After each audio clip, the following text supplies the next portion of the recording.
Olá pessoal, tudo bem? Eu sou o professor Dr. José Clécio Silva de Souza. Como já fiz na apresentação, eu vou estar com vocês na condução da disciplina de Educação Inclusiva.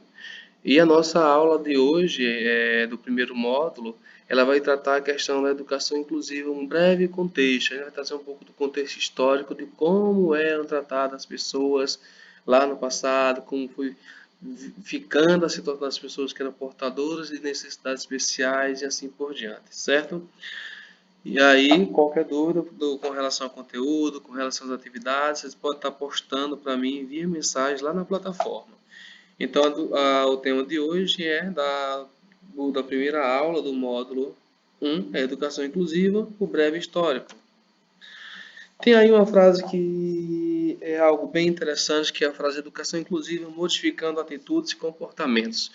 A gente sabe que lidar com o diferente não é algo nada fácil, é muito complexo lidar com o diferente, mas nós precisamos nos adaptar, nós precisamos aprender, nós precisamos ser capazes de lidar com o diferente, e trabalhar com o diferente e beneficiar o diferente, de modo que ele possa sofrer por um processo de inclusão e não discriminá-lo por alguma questão de deficiência, uma questão social ou algo do tipo.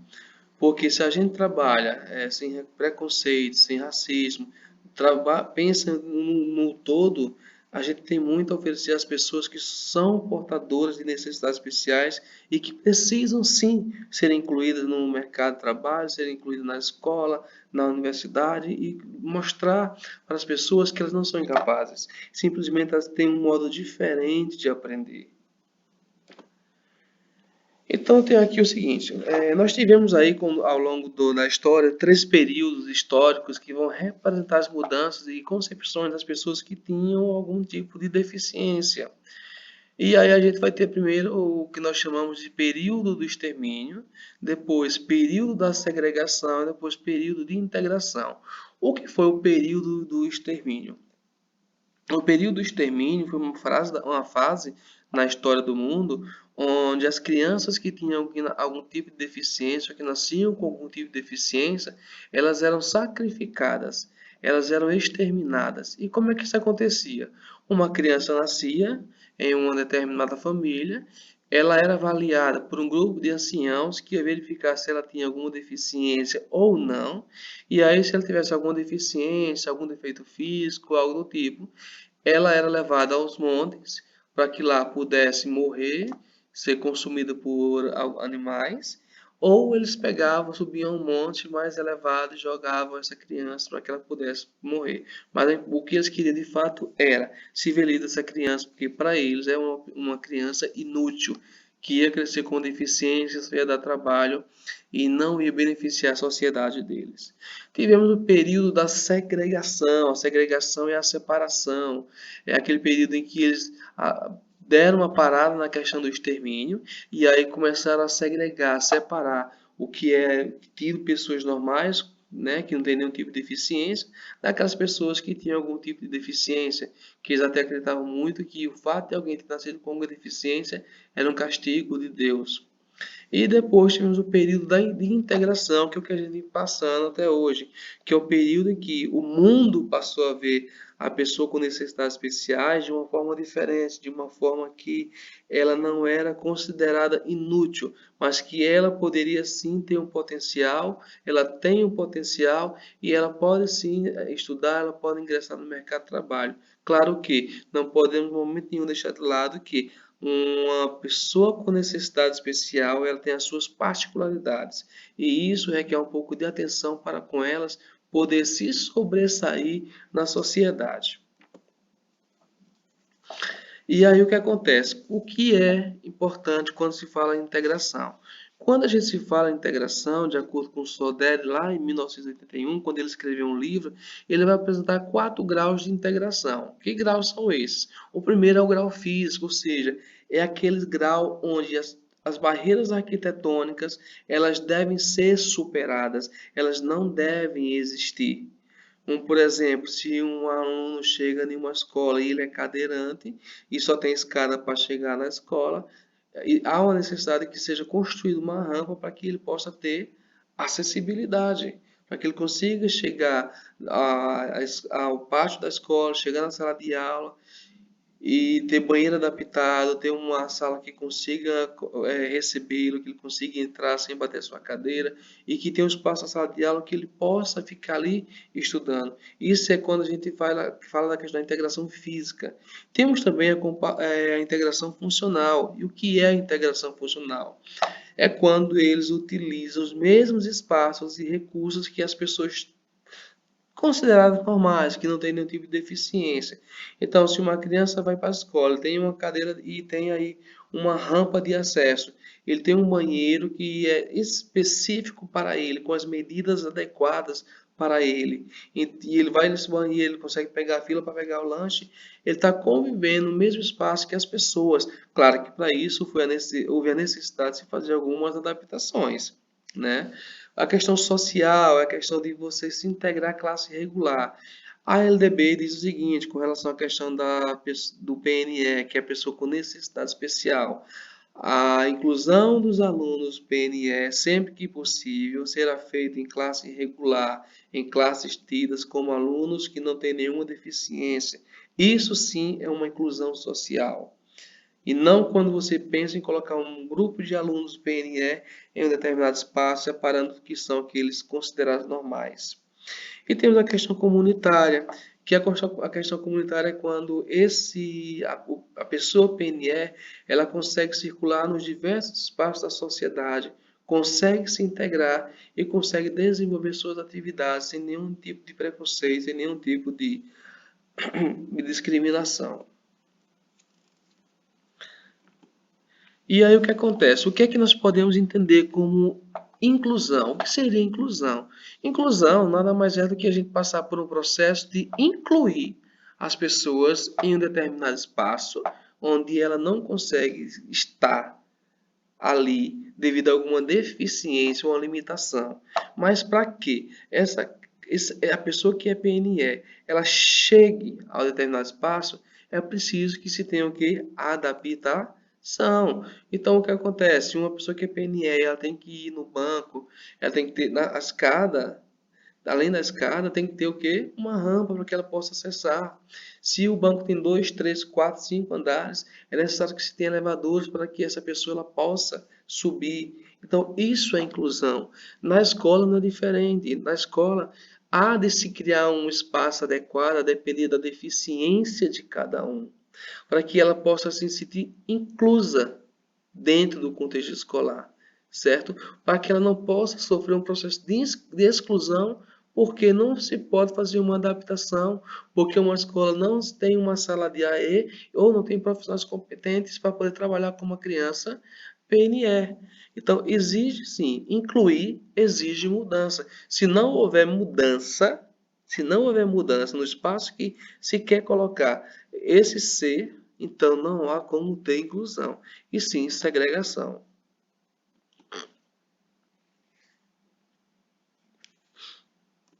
Então é o seguinte, nós vamos ter aí 3 documentos que vão estimular a inclusão. Quais são esses 3 documentos? Eles foram criados ali na década de 1990 e na década de 2000. O primeiro é a Declaração de Jontier, né?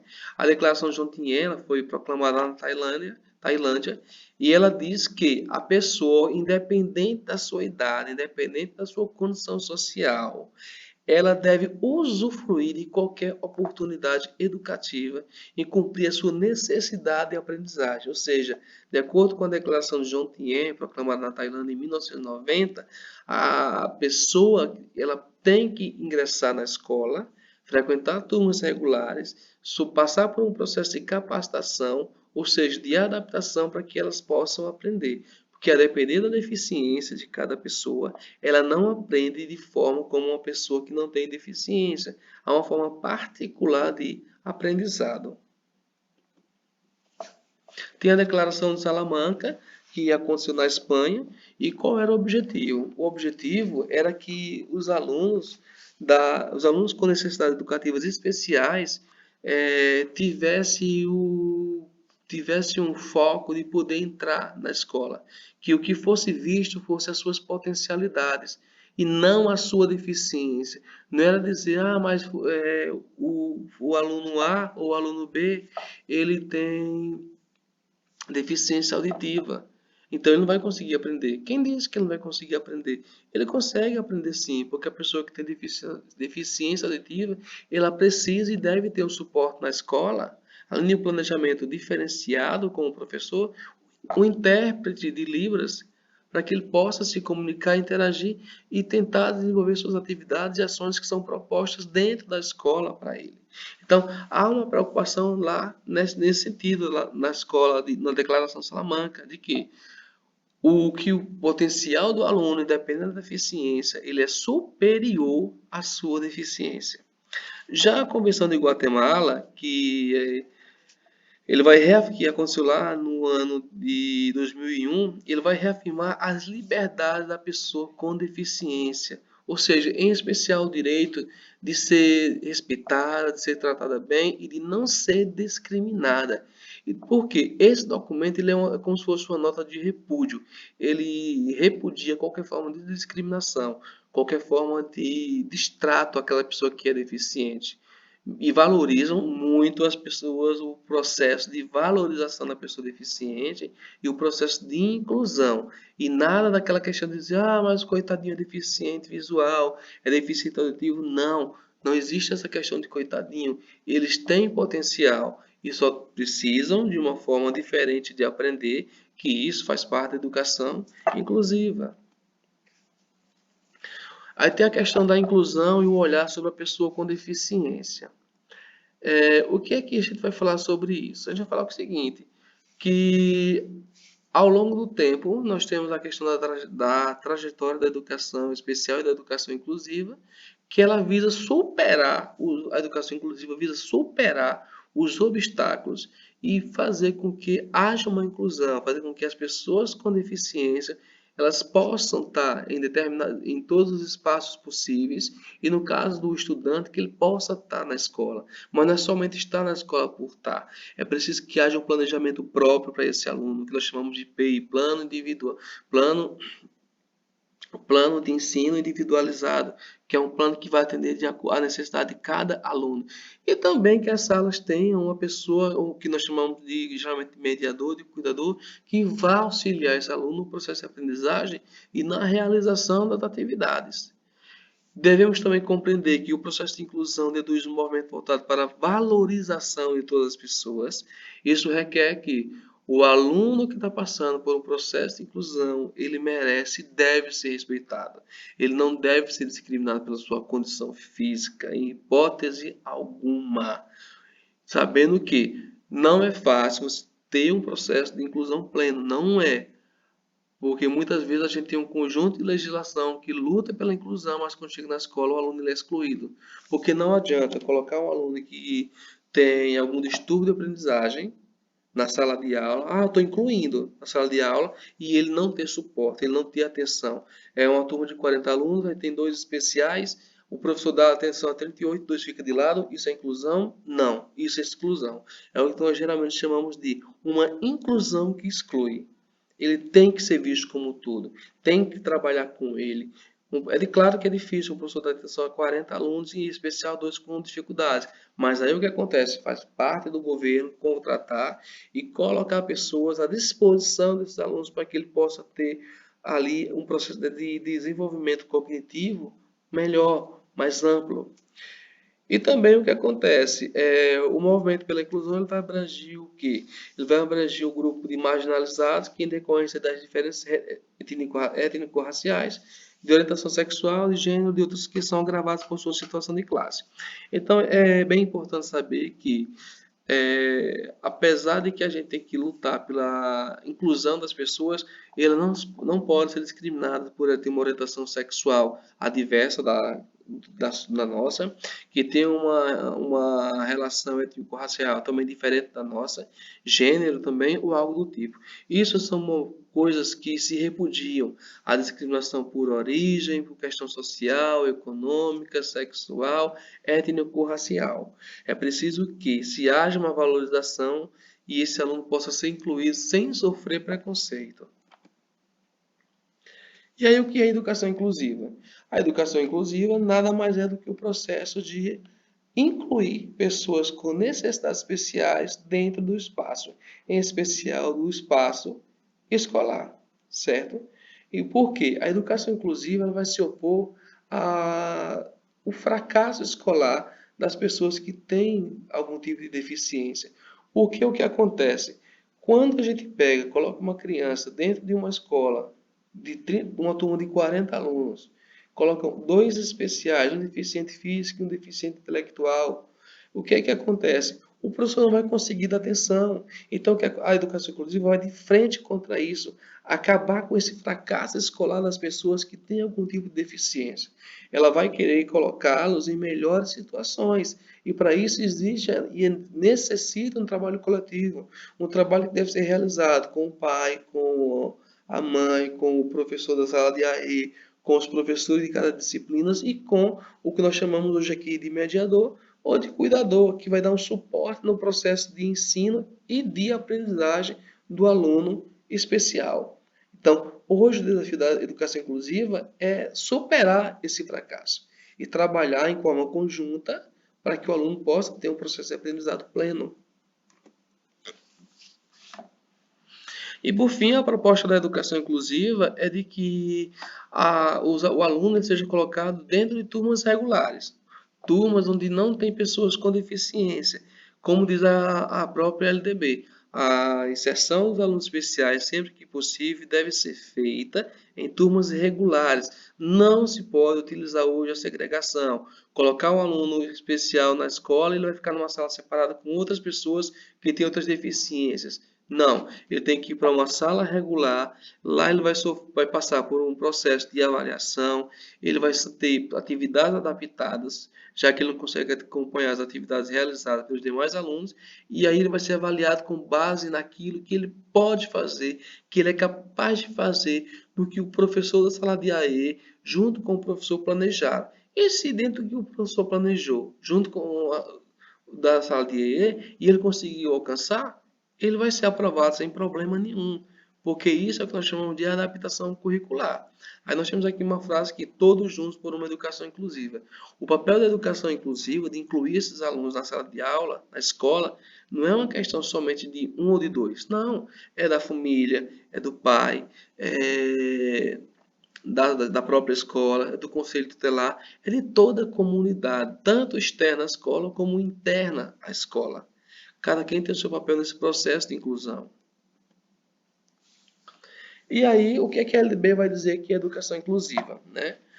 A educação inclusiva ele é um direito garantido por lei, está lá na LDB, na Lei 93/94/96, e que todo aluno que necessita desse processo, ela deve ser atendida, e que a educação inclusiva ela necessita de um modelo educacional que atenda o quê? A diversidade. É quando eu falo para vocês que se tem uma turma de sétimo ano, tem um aluno com deficiência intelectual e o outro e tem os alunos que não têm nenhum tipo de deficiência, esse que tem deficiência intelectual nunca, em hipótese alguma, ele vai fazer a mesma atividade que o aluno regular. Por quê? Porque ele não está em condições de fazer. Mas aí o professor da sala de AE, junto com o professor da disciplina, vão trabalhar com fazer o PEI deles e ver o que é que ele pode alcançar dentro desse assunto aqui. E aí vão criar atividades adaptadas, que muita gente acha que é facilidade, mas não é facilidade. É você adaptar um conteúdo, adaptar uma atividade ao nível do aluno, o que o professor quer que ele seja capaz de fazer. Então, se não tiver adaptação e não tiver essa colaboração entre os funcionários da escola e a família, não tem como ter inclusão. Mas a inclusão é um direito garantido por lei. Está lá na LDB, na Lei 93/94 de 96, em seus artigos 58, 59 e 60. E para finalizar, temos uma frase que eu gosto muito, que é a inclusão escolar possibilita aos alunos com deficiência ou outra especificidade partilhar do mesmo espaço social e educacional que hoje mais estimula a aprendizagem colaborativa. Ou seja, o aluno tem que estar no espaço onde ele precisa aprender e que para ele que ele possa aprender é necessário que se venha a fazer um movimento muito grande dentro da escola. para que o aluno não sofra um processo de exclusão. Por quê? A educação especial, a educação inclusiva, ela tem como objetivo a formação humana do ser, da criança, do estudante, do adolescente, e a vida dele em sociedade. Então, o que acontece? A educação inclusiva, quando ela é feita de verdade, ela é benéfica para todos. Então, assim, não é algo que é para trabalhar com educação inclusiva, não é algo somente que o professor da disciplina vai fazer ou que o professor da sala de aula vai fazer sozinho. Ou a família e a escola se unem para fazer um trabalho em prol desse aluno, ou a coisa não vai fluir. Mas hoje a gente vê resultados que muitas escolas têm a sala de AE, trabalham com educação inclusiva, fazem o P, adaptam as atividades e nós vemos alunos bem-sucedidos. E aí vocês podem estar lá no módulo 1, tá acessando todo o material anexado na plataforma, fazer uma leitura e também assistir os vídeos complementares. Qualquer coisa eu estou à disposição, manda mensagem lá para mim, qualquer dúvida que vocês tiverem. E até o próximo módulo.